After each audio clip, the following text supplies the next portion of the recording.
ഇങ്ങനെ മുടി കൊഴിയുന്നവരാണ് നിങ്ങൾ. എൻ്റെ മുടി ഒരു ദിവസം ഒരു നേരം ചെയ്യുമ്പോൾ പോകുന്നതാണിത്. ഇനി ഇതെങ്ങനെ ഞാൻ മാറ്റിയെടുത്തതെന്ന് പറയാം. വാ. Hello friends, welcome back our channel. മുടി കൊഴിച്ചിലൊക്കെ മാറിയിട്ട് വളർന്നു വന്ന കുഞ്ഞു കുഞ്ഞു മുടികളാണ് ഇത്. ഇപ്പോൾ എങ്ങനെ മുടി കെട്ടിയാൽ ഈ കുഞ്ഞു കുഞ്ഞു മുടികൾ കാണാനായിട്ട് പറ്റും. അപ്പോൾ അതൊക്കെ ഒതുക്കാനായിട്ട് ഞാൻ അലോവേരയുടെ ജെല്ലാണ് യൂസ് ചെയ്യുന്നത്. കഞ്ഞിവെള്ളം ഡെയിലി തേച്ച് തല കഴുകുമായിരുന്നു.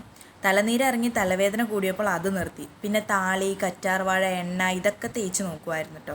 ജോലിക്ക് പോകുന്ന ടൈം ആയതുകൊണ്ട് കുറേ നേരം തലയിൽ ഇതൊക്കെ തേച്ച് വെച്ചിരിക്കാനായിട്ട് കഴിയില്ല കേട്ടോ. പെട്ടെന്ന് വന്ന ക്ലൈമറ്റ് ചേഞ്ച് കൂടി ആയതോടുകൂടി മുടി കുറേ കൊഴിയാൻ. ഇനി വേറെ എന്തെങ്കിലും അസുഖമാണോ എന്ന് വരെ ഞാൻ ചിന്തിച്ചു.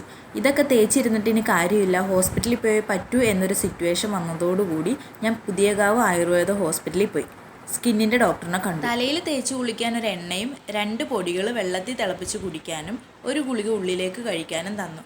ഒരാഴ്ച കൃത്യമായിട്ട് അത് കഴിച്ചതോടുകൂടി എനിക്ക് മുടി കൊഴിച്ചിൽ നിന്നു കേട്ടോ. പുതിയ മുടികൾ വളരാനും തുടങ്ങി. ഇംഗ്ലീഷ് മരുന്ന് നമുക്ക് പെട്ടെന്ന് ഫലം തരുമെങ്കിലും അതിന് ഗ്യാരണ്ടി ഉണ്ടാവില്ല. പക്ഷേ ആയുർവേദം അങ്ങനെയല്ല കേട്ടോ. കുറച്ച് ടൈം എടുത്താലും റിസൾട്ട് തരുകയും ചെയ്യും, ഗ്യാരണ്ടി ഉണ്ടാവുകയും ചെയ്യും. ഇത് എനിക്കുണ്ടായ ഒരു അനുഭവം ഞാൻ നിങ്ങളുടെ അടുത്ത് ഷെയർ ചെയ്തതാണ്. ആയുർവേദ മരുന്ന് കഴിക്കുമ്പോൾ നോൺ വെജ് ഒന്നും കൂട്ടരുത് എന്ന് ഞാൻ കേട്ടിട്ടുണ്ട്. ഞാൻ ഡോക്ടറിൻ്റെ അടുത്ത് ചോദിച്ചപ്പോൾ ഡോക്ടർ പറഞ്ഞു കുഴപ്പമൊന്നുമില്ല എന്ന് പറഞ്ഞു.